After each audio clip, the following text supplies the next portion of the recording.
It's not on our side, Miles says, and he's a genius. Okay. I just got through talking about furs. We'll go back to it. You can always go to ellisclinic.com and just Google, and search for furs, and you'll get several YouTubes I've done. Okay, now, this is Tony from Illinois, VA.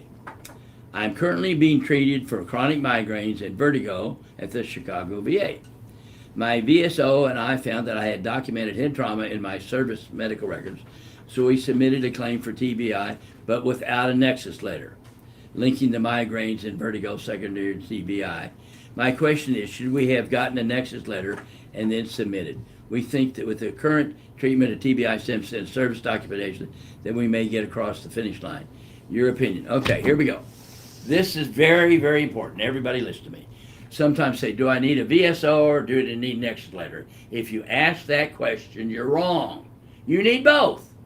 You don't want to file this stuff yourself. You get a veteran service officer. They're trained by the VA. Now make sure they're trained by the VA and accredited. There's some people out there that are not, but like every state has its a free VA commission, American Legion, DAV, VFW, all those people have people that are trained, volunteers, do it for free, love the vets, they're vets themselves probably, and they'll help you file the stuff. Okay, and they'll be able to look even my next report say, if Doc would say this instead of that, it might help him. But you need them both. Now, traumatic brain injury, you damn sure need a doctor's opinion. Okay, first of all, now the VA worksheet 8045 traumatic brain injury is such a good questionnaire. I use it for everybody. But brain injury is very difficult to diagnose. It's a very subtle thing. For instance, if people write no lack of loss of consciousness, like in a car wreck, you can't say that. You don't know if that guy's visual and the hearing went on his tape into his brain. There are a lot of people who have a concussion and they don't remember that part of time. And yet they're walking around talking. So you can't say no lack of loss of conscience, okay? Okay, but anyway, now, there's no such thing as a minor head injury. This thing's sensitive.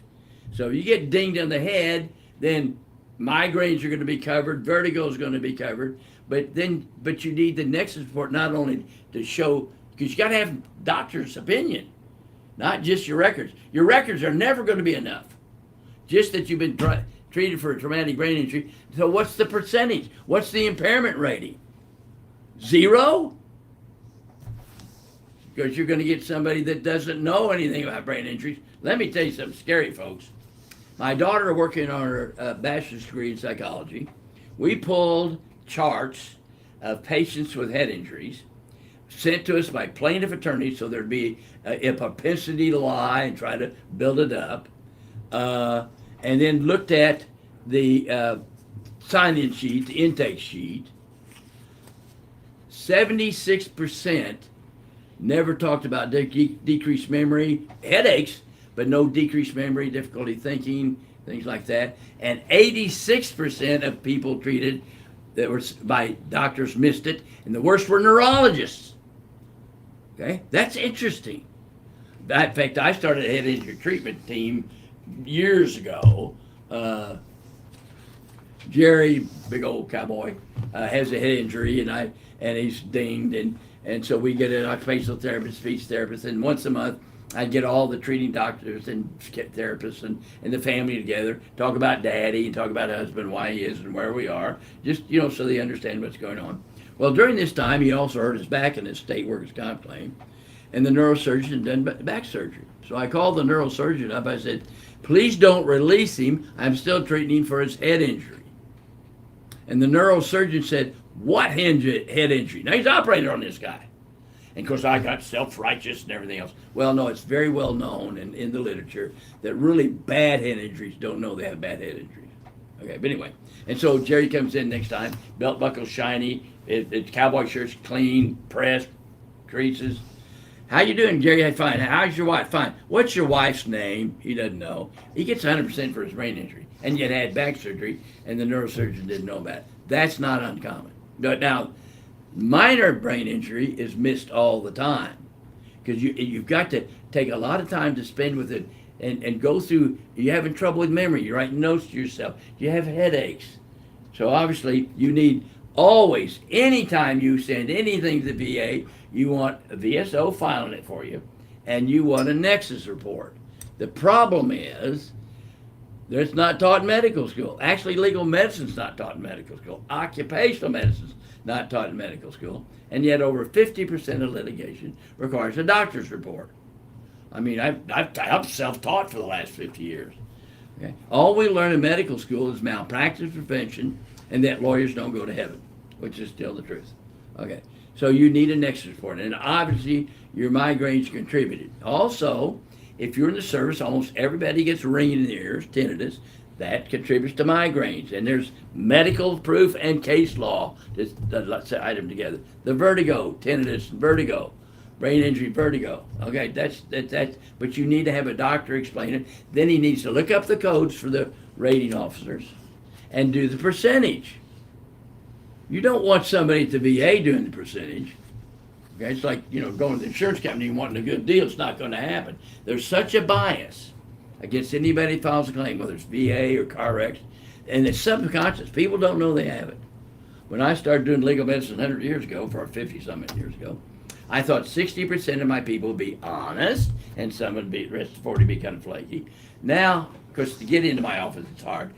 They're honest, and you got to draw the history out of them because they don't want to be thought of as malingering and liar. Okay? And so everybody has that bias, even antagonism, even hatred to veterans to filing claims, and so it clouds their mind. For instance, I have a friend who does VA exams out of Houston, and there are three companies that contract to doctors to do C&P exams, impairment ratings for vets. And he gets letters saying, you're finding a lot of extra stuff, as if that was a bad thing. It should, thank you for finding a lot of extra stuff. We appreciate you taking care of the vets. No. Now, an insurance company fighting you, that's not even a veiled threat. They're not going to send any more business unless he screws the vets. Okay? So don't be naive. The guy, this is a federal employee out of Ohio. His job is to go to each state and train the raters in VA, train them the law and teach them the law. And he says the doctors, the nurse practitioners, PAs at VA are not trained in VA disability. So they come up with some really stupid stuff. And they have a bias, they don't know it. Okay? So you need a nexus report if somebody knows what they're doing. So that's that. Now, we got cut off. We're going to go back to FERS. Questions FERS. You need to, if you're terminated for your medical reasons, you need to have 1 year to file for Federal Employment Retirement System. Okay, you get 60% of your pay the first year, 40% then on. It's taxable. But if you're a federal employee, if you file for FERS, and you have workers' comp injury that won't let you work, you get 78% of your pay if you're married and spouse or have kids, or 67% of your pay tax-free. You still want to get your FERS, and so you can say, I can use my FERS. It's just there, my safety deposit box. I can use it if I need it. I had one person who was getting 75% of his pay tax-free. Said, I'm going to FERS because every time I see Department of Labor on a letter, it takes 10 years off my life. I said, probably a good idea. Not a smart idea, but a good idea. Okay. So now, I want to give a shout out and a thank you.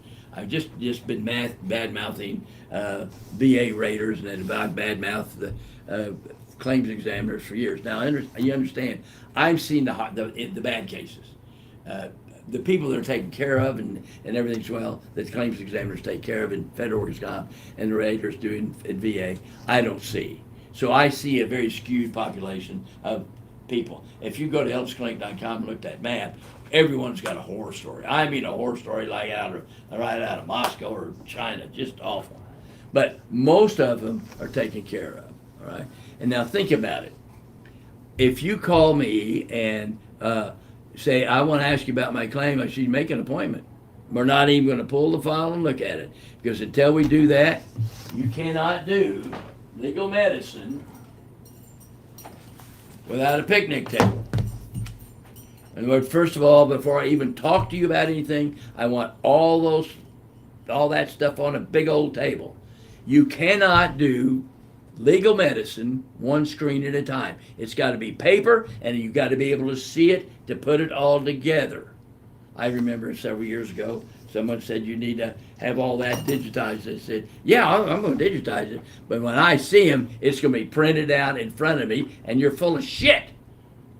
And the lawyer said, you're right, Doc, you cannot do this one screen at a time. So you've got a claims examiner, say federal workers' comp, and if you print out all the stuff that came into electronically, there may be that many records totally uncollated. There's no way they can go through more than one patient a week, much less a day. So they're totally overworked and not given enough time, and not so. Same way with VA rater, especially if they just get the records from the military or from the doctors. It's not going to say the magic words, or even Social Security, which wants the treating doctor's records, but the treating doctors will not say words like no sustained gainful employment, or FERS that cannot do the job for which they're hired. Every system has magic words or legal medicine words that we're not trained. And so you need to get a hired gun that does this, that knows how to write the words correctly so that you can win. But you never, ever, ever go to VA without a nexus report. It's just absurd. And you let the veteran service officer help you, but you don't take your military records. They don't say the right words. And you get someone to say the words. So there you go.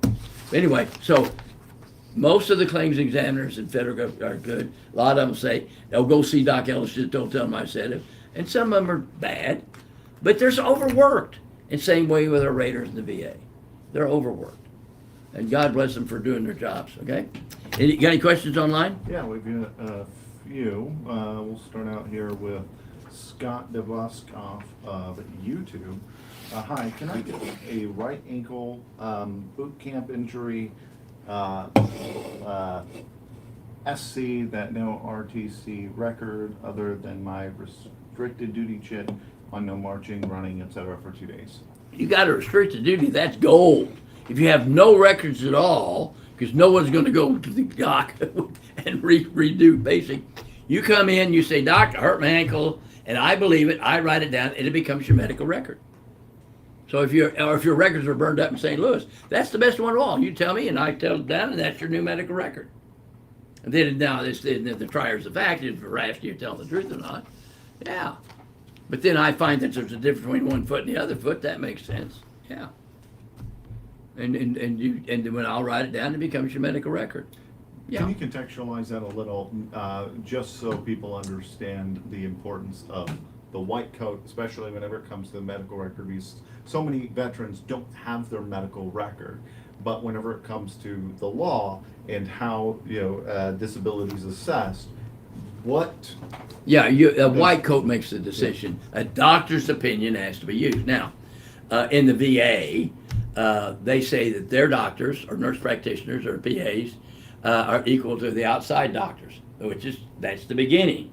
But if I do one, you copy my curriculum vitae with all the stuff that I have on the wall, and then ask the curriculum vitae of the person who did your exam. It's not apples and oranges. It's watermelon and a goddamn pea. I mean, no one has a legal medicine training. I've got 42 plaques on the wall, 18 in medicine, which is absurd. The rest in legal medicine, which is bizarro world. Okay, so I've been doing legal medicine for a zillion years, okay? So anyway, but you need a white coat, okay? And not just records speaking for themselves. Also, while I remember, I'd been doing VA for about a couple of years, and I thought, I ought to check my audiogram as a flight surgeon in the Army. I'm 20% impaired. Took me 3 years to file it, to even get around to it. Okay, but you need a nexus report, and I recommend, you can file your own stuff, but I recommend get a veteran service officer. It's free. They love to help. They know how to do all electronic stuff and help you get your stuff, and okay. All right. All right. So we have a comment here from Marcus Conley on Facebook. Dr. Ellis, I have a quick question. I went to a place for help on a CA2. They completely, I guess, made a shit show of medical rationale.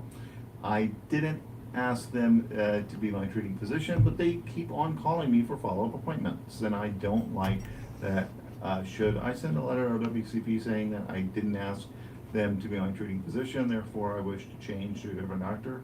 I just don't like that. Yes, definitely send a letter to the OWCP, because they may be billing OWCP, and you don't want to be part of that. No, you get to choose your doctor. You can change your doctor. Now, for instance, if I'm your treating doctor, and I'm going to send you for your knee to be operated on, well, automatically that doctor during that time is your treating doctor. Then he sends you back to me, and I begin your treating doctor. But if you want to change doctors, like you went to there, or you went to the company doctor the second time, you've chosen a doctor. So I want to change to Dr. Adams because Dr. John died, or he's an asshole, or he doesn't do it. He doesn't do federal workers' comp, or he refused to see me. Give a reason. A lot of that's on my website, how to change doctors. But you have a choice to choose your doctor. Now, be careful. I've seen claims examiners, maybe willingly, but certainly stupidly, saying you can only go 100 miles. No, that's not true. We only pay 100 miles. You can go anywhere you want for anywhere in the world. You just have to pay over 100 miles, and you're going to have to pay your own travel. Okay? And you will do that. This is tough stuff. Most people don't know it.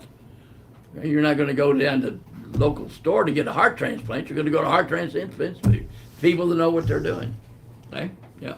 All right. James from YouTube, how do you get sleep apnea to be connected to tinnitus? Oh, it's easy. We'll do a report. We've got case law and we've got medical literature. That's a slam dunk. Because they'll fight it. And now it depends what state you're in. Certain states we agree, certain states will fight you. Then you go to the Board of Veterans Appeals. The judges are lawyers, very honest. They know the law. They know that. Because we'll have already had, we'll attach the medical literature for the tinnitus and sleep apnea and tinnitus this, tinnitus that, hypertension, heart attack, strokes. By the way, if you get tinnitus and you die of heart attack or stroke, I can get your spouse a pension. And that's a fun day. I charge her $500 because you write it off because you charge a widow. Mine would go through the ceiling. But that makes my day when I get to help the widows out. So don't give up. Make sure don't walk away because they're screwing you. Keep at it. Get your thing. Now, the day you file, they're supposed to go back to that day and pay you forward. So file quick. So it's important. So also always look at did they pay me just now or did they pay me from the date I filed? Okay. Yep. So let's switch gears a little to the beginning of the process, whether it be federal workers' comp or VA. Okay. Because you've covered VA a little, but I think there's parallels between the two of what you need to do at the beginning of the process. Okay. For Ellis Clinic, it's real simple. You go to ellisclinic.com, click appointments. It's a VA. Print out the appointment stuff and some information. Get a feel for it. Okay. Or if it's federal, it's for federal workers' comp. Then there's several kinds of claims you can file: acute injury, acute trauma injuries, recurrent injury stuff. There's appointment, Social Security, personal injury, but I don't do anymore because I'm focusing only on my vets and my federal employees. We're swamped. Okay, I don't do that. Yeah. But I do Social Security help you, yeah. Well, expand on the federal workers' comp side. These are certain steps that have to happen whenever you get injured on the job. Okay, so a federal workers' comp, acute injury, tell your supervisor, they'll fill out a Form 301 and then file that Form CA1. And you just Google CA1 or just get my appointment schedule. It'll tell you what to do. It's a checklist of what to do. Just follow the bouncing ball. And then get a doctor's report, okay? Now, a cumulative trauma, which is a CA2, like carpal tunnel, you get a doctor's opinion, plus you are going to write down your narrative report of all the stuff that you do. And your doctor can walk you through that. And get your doctor's report first, when you do it, get in the mindset, you're talking to a claims examiner who's judge and jury, that you'll never know their last name, you'll never get to see them. They're probably going to have a bias, and they're definitely overworked. Okay, and so you want to tell them all the stuff you do as a mail clerk or as a city carrier, like all that. Like city carrier doesn't just deliver mail. I mean, the casing you do to get ready to give you carpal tunnel. So you go into great detail so that that rater, that person, supervisor will not get mad at them if they accept the claim. And then you get a doctor to substantiate that, because you need a white coat's opinion, or there's nothing's going to happen. And that's the problem. We don't have any training in legal medicine. I love the case. State workers' comp, company truck, company driver, wreck, broken neck, and suffused neck, and the insurance company's not fighting the case, wants to pay the insurance, wants to pay the hospital, okay?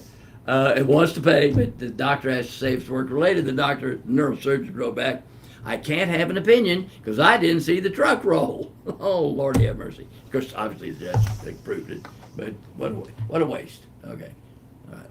So, it looks like, Dan, if you have a question, you'll need to type it again. It appears you just submitted your name. Now, we have here LaShawanda Latavia. Do I have to come see you on or just send in my report? We can do it. We can do telehealth, and then if it doesn't work, then you come see me. It's worth the try. It depends what it is, federal or VA or Social Security. All right. Now, the appeal process, you don't deal with that on the VA side, correct?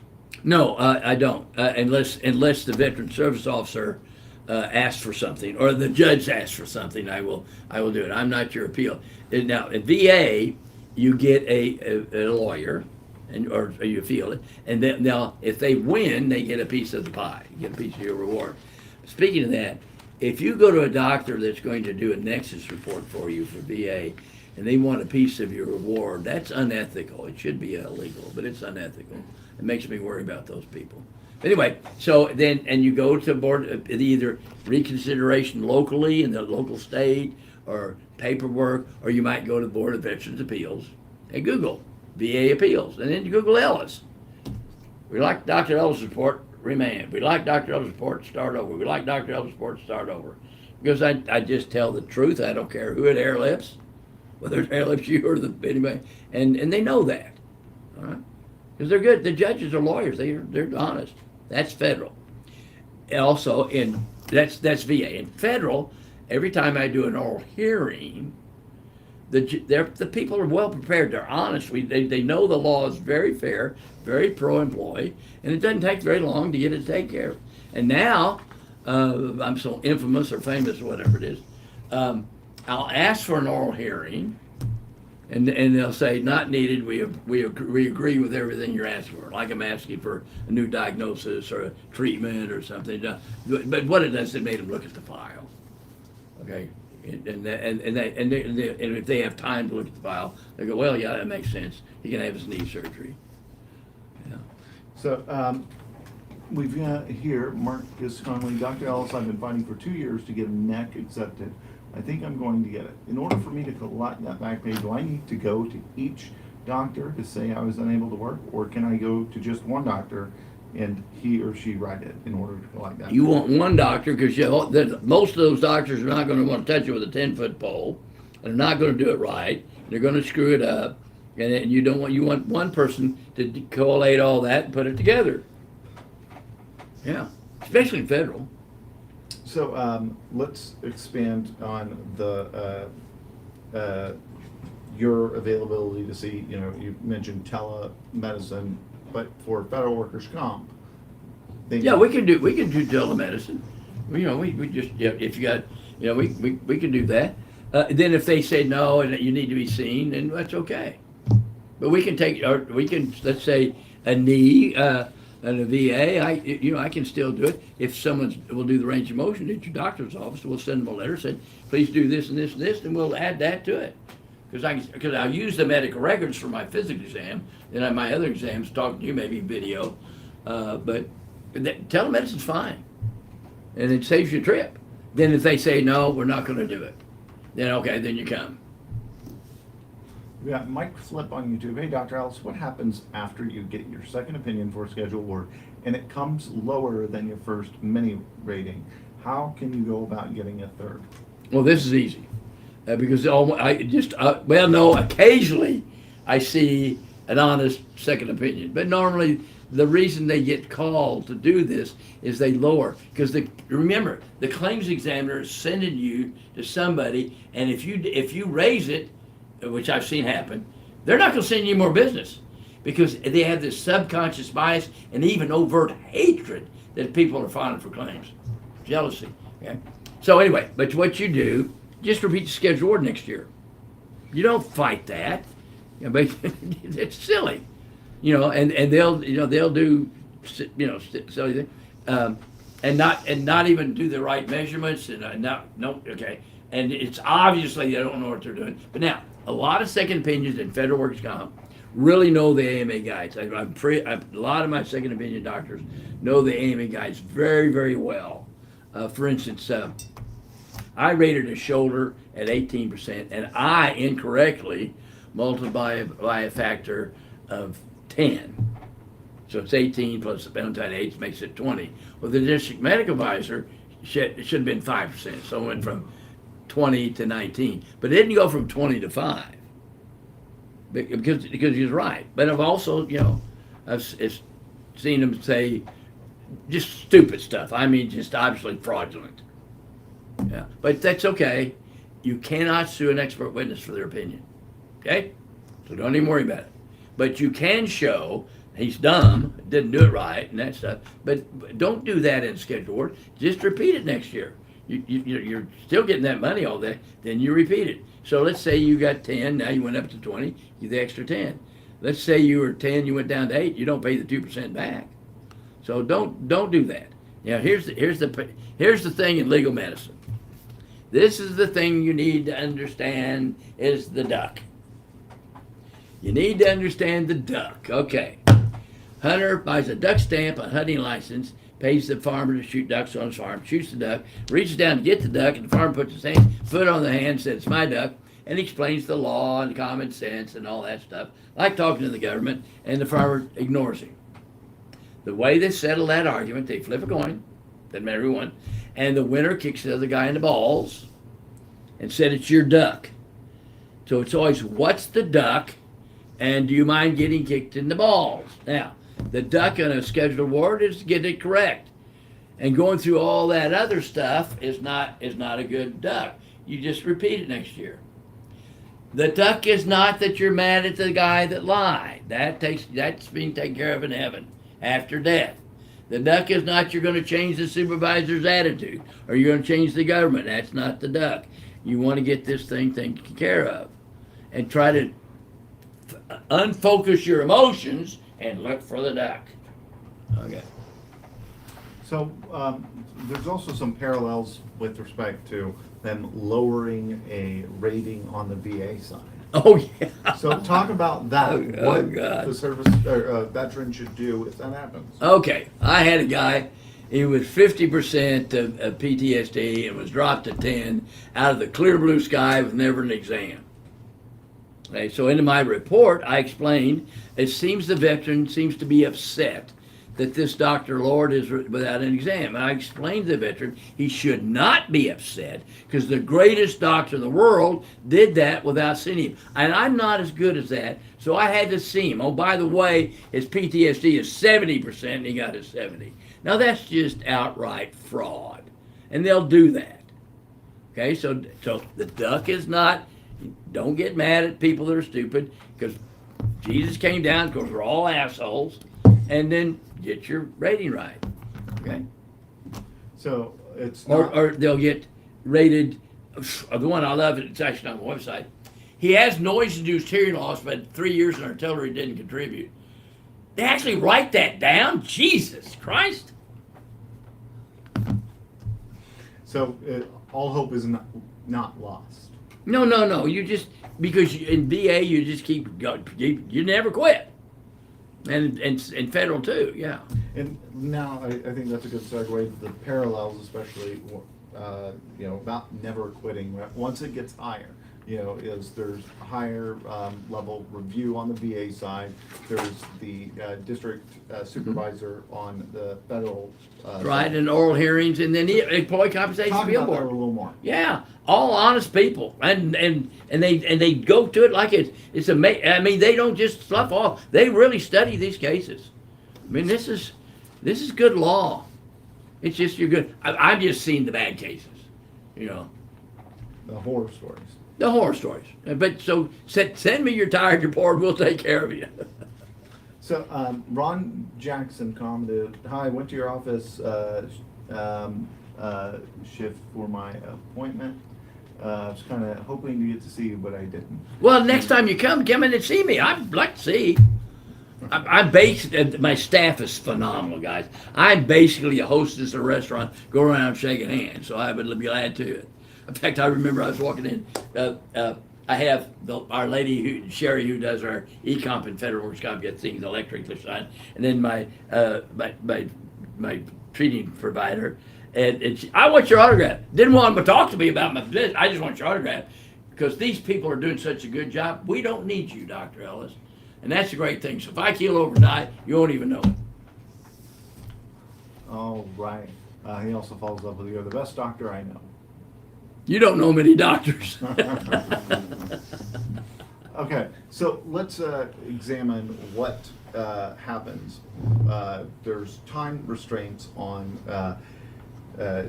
reviewing on the federal side, and there's a story particular about Paige sending in a letter. Oh, I love Let's Paige. expand on that to emphasize the importance. Now, we used to ask for an oral hearing, and it might take a month, which is pretty fast in federal. This is federal works comp.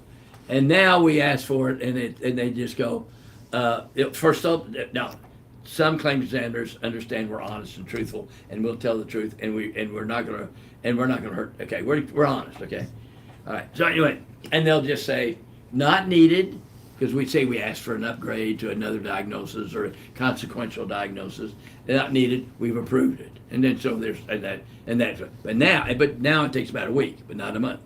But now this is a beautiful case: a slip and fall, a contused elbow, strained neck, and 4 bruises like a hip and a knee and something like that on the emergency room record. Now, this case will probably never turn into anything but a couple days off work. It'll probably never be time off work for a long time, and probably never any permanent injury.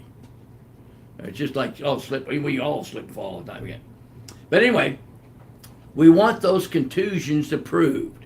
But even if we didn't get it, in federal, you have a contusion on the hip at age, say, 20 or 30, and later you have a hip replacement. That's enough in federal to make that work-related.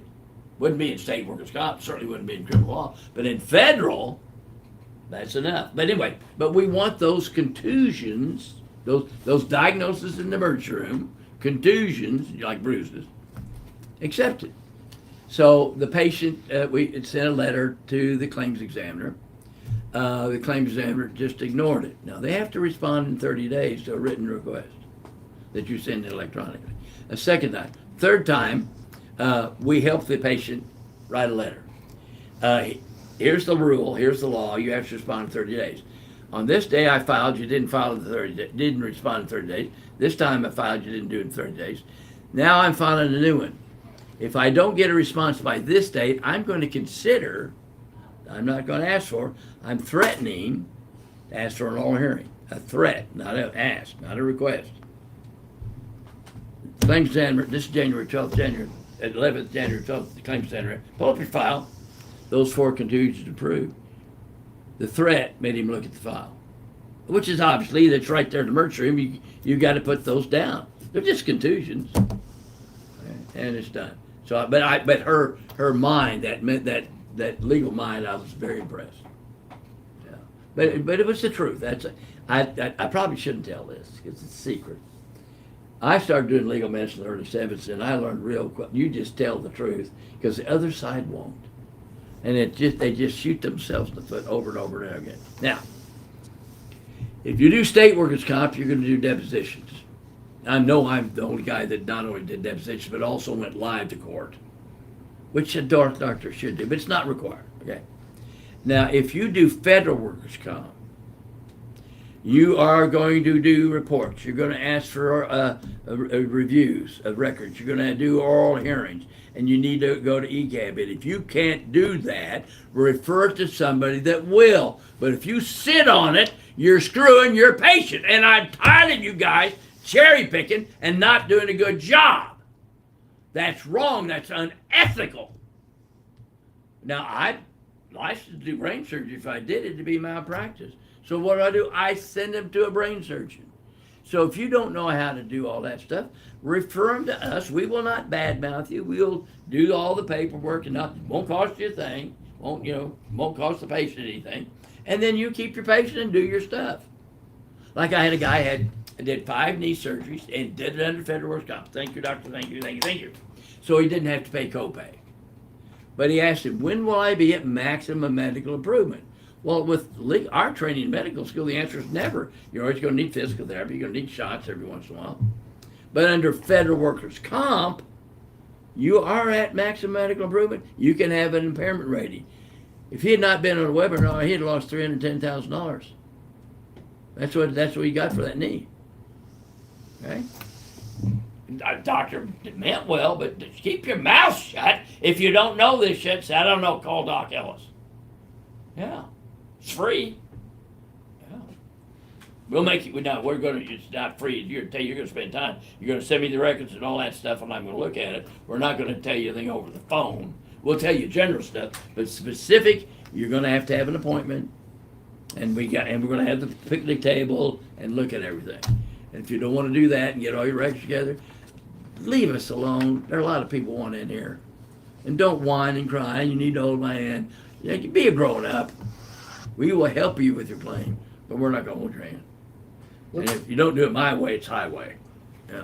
I think you brought up an important element about medical records and the need, especially on federal workers, to review the entirety of it. But on the veteran side, they may have 1,500 pages of medical records. Oh, thank you very much for bringing that, Miles. Thank you. Okay. Don't send me 1,500 medical records. Okay. For veterans. For veterans. Okay. And or even federal. All I want is maybe an MRI report and a surgery report, operating report. So I don't need all that stuff. Okay. It's all on your e-comp. If I want to, with your permission, I can get in there and look at it. Okay, so now what you do in VA, you come in here with no records. I will write a report. Then they'll have to find your records for you. Don't wait till you get your records, because they may take years. Who knows? So you just come on in, tell me about what happened in the service and what happens consequential. I saw a guy yesterday. He's in a wheelchair. In the service, he hurt his back, and by the time he left the service, he was having pain in his back and some numbness down the leg. Well, later he's in a car wreck, and now that put him in the wheelchair. Guess what?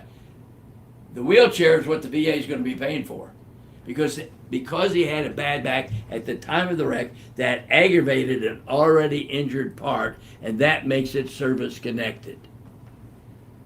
That's how fair the law is. Now, that wouldn't work in state workers' comp. That wouldn't work in personal injury. Wouldn't work in criminal law. But that's federal and workers' comp and VA disability. And so they're going to get this. They came in to ask, and you get your fanny back here. We'll take care of you. Yeah. But no one knows these laws because we're not trained. Well, we're approaching 12 o'clock. Well, we can quit. We don't have to do all an hour. Before we go, is there anything that you'd like to go over that you might have missed? Also, how individuals can see you, reiterate that? Well, you get on ellisclink.com, send some stuff in, send an appointment, ask for an appointment, send it in. Yeah. That's all you have to do. All right. Well, or you can call and we'll mail it to you if you. Excuse me. If you have any questions for next month's seminar, we weren't here last month because of the 4th, but for next month, if you go to askdocellis.com, you can submit questions in advance. But other than that, have a blessed month. And also, Gary and I will take some of those and we'll do short little YouTube stuff.